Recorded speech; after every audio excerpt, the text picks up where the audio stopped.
This is The Atlantis Stone by me, Nick Thacker, read by my friend with a much better voice, Mike Vendetti.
Chapter 18.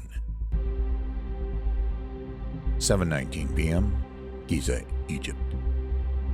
Agent Karn scanned the area below him through the scope of the Vortex Tactical Rangefinder binocular camera system. He had the tripod set up southeast of the Giza necropolis, on a ridge overlooking the dunes that formed natural sand moats around each of the three large pyramids. His lookout point was far enough away to deter detection, and the kit allowed him to pursue the surrounding grounds, zoomed in so close and so accurately. It was as if he was walking around among the scattered guards. Agents Becca and Rogers were with Karn. Corrine and her uncle, Professor Andrews, were lying in the sand behind them. They had waited there for almost an hour until the sun was about to set, waiting for the guards to change shifts. The security at Giza is more technological than human.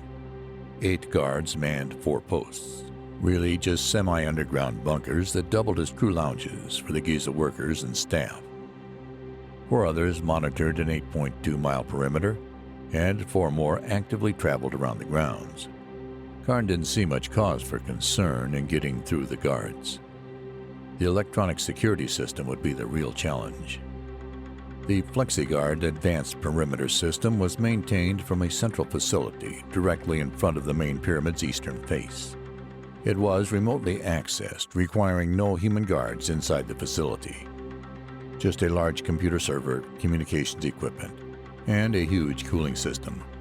Advanced Perimeter Systems Limited monitored the facility remotely, ensuring its protection and alerting the guards to intrusion 24 hours a day, 7 days a week, 365 days a year. But it wasn't the same FlexiGuard perimeter that protected corporations and multinational concerns around the world. The Egyptian government, learning from the centuries of stealing, looting, and desecrating of the pyramids, had installed a few of their own protective measures. The FlexiGuard perimeter fence was outfitted with a heat-sensing technology that could feel heat-based anomalies within 300 feet. When the system detected an intruder, it would send an encrypted signal to advanced perimeter systems as well as the Egyptian Ministry of the Interior.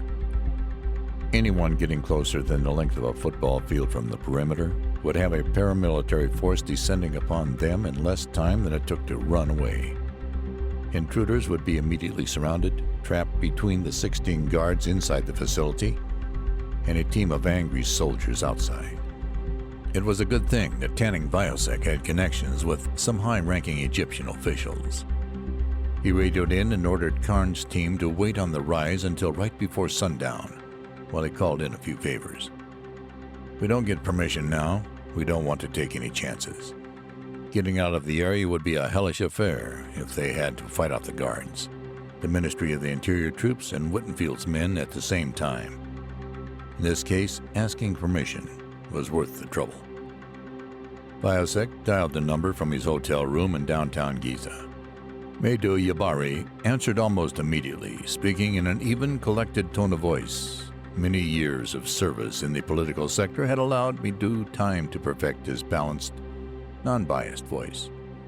Yabari speaking. May do, you old fiend. What are you doing awake at this hour? Vilosek knew Yabari worked irregular hours and didn't get much sleep, and his sarcastic tone was not lost upon the Egyptian. Dr. Vilosek, my friend, you know we Egyptians work harder than you lazy Americans, so perhaps I should be asking you that question. I also know you do not call me unless there is a favor to ask. Just like a good friend, he chuckled. Listen, Medu, Vilosek said, cutting off the pleasantries. I've gotten to a turning point in my research, and I believe there's another piece of the mystery hidden in your country. I'd like to snoop around a bit, and I already have a team assembled. I assume you're looking for access to one of the ancient sites, yes? Vilosek hesitated for a moment. Giza, the Great Pyramid, actually. My friend, you know that place is as good as empty. There are no more artifacts inside. I understand. Still, I'm compelled to see it for myself. It would be just for a short while, and my men won't create a scene. We can be finished in a few hours, but listen. We're going to need to hurry. One of my agents found a tracking device, which leads us to believe we're being followed by another force, only a few hours behind. If we can gain access before nightfall, I give you my word that we'll be gone before midnight.